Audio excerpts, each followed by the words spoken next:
In Parashat Yitro, we meet the Israelites after God took them out of Egypt, got them across the Red Sea, and he's now about to give them the Torah. Moses, who led them until now, has to prepare for this dramatic event. How is he doing it?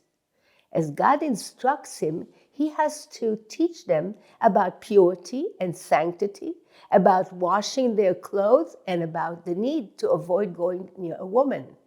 Moses instructs the people to approach the mountain, but not to touch it, and to wait for 3 days for the spectacular theophany they're about to experience. Let us examine how this is visually expressed in a painting done by the artist of Ner Moriah for the Parashat. In a very colorful and impressive painting of Matan Torah, Moriah divides the painting into 4 registers. First is the register of the desert at the bottom of the painting, where we see a stretch of sand that is in keeping with the verse, quote, "They entered the wilderness of Sinai and encamped in the wilderness. Israel encamped there in front of the mountain," end quote. In a way, this description reminds us also of the early story of Moses when he, quote, "drove his flock into the wilderness and came to Horeb, the mountain of God," end quote, where he saw the burning bush.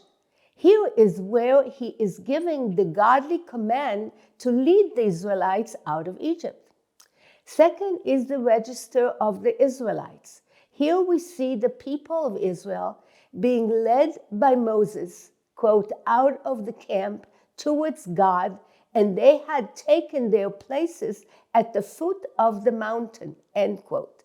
We see them dressed in their finest clothing, standing very close to each other, facing but not approaching the mountain, as Moses told them, quote, "Beware of going up the mountain or touching the border of it," end quote.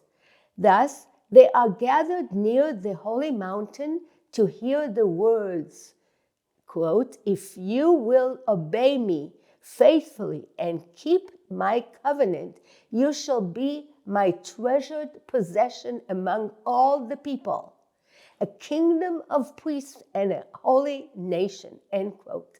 The 2 upper registers are the mountain and the fire. The mountain stands in contrast to the desert. It is painted green and is engulfed in purple smoke, as it says, quote, "Now Mount Sinai was all in smoke, for the Lord had come down upon it in fire. The Lord came down upon Mount Sinai on the top of the mountain, and the Lord called Moses to the top of the mountain, and Moses went up," end quote. The mountain here serves as the axis between heaven and earth, but only Moses is allowed to approach it and ascend upon it and according to God's command. The tongues of fire burning fiercely on top of the mountain are the artist's rendition of the theophany. The painting visualizes the overwhelming grandeur of the event. The image of the newly freed slaves standing at the foot of that fearful-looking mountain gives us a sense of the enormity of Moses' task to teach them about the transcendental God, the God whom they cannot actually see or physically encounter. Thus, by having to stand at a distance from the mountain without trying to reach it, is the Israelites' introduction to the concept of the sanctity and the holiness. The painting of the smaller flames that resembles horns, shofarot, among the yellow tongues of fire help us understand the ambiguous Hebrew expression, quote, "All the people saw the voices." They saw the voices and flame, end quote. Although God remained unseen, he was present in the sound that came out of the fusion of the sublime fire and the horns blasting from within it. The painting then visualizes the mighty, majestic, and fearful theophany which led to the Israelites' plea to Moses, quote, "You speak to us, but let not God speak to us," end quote.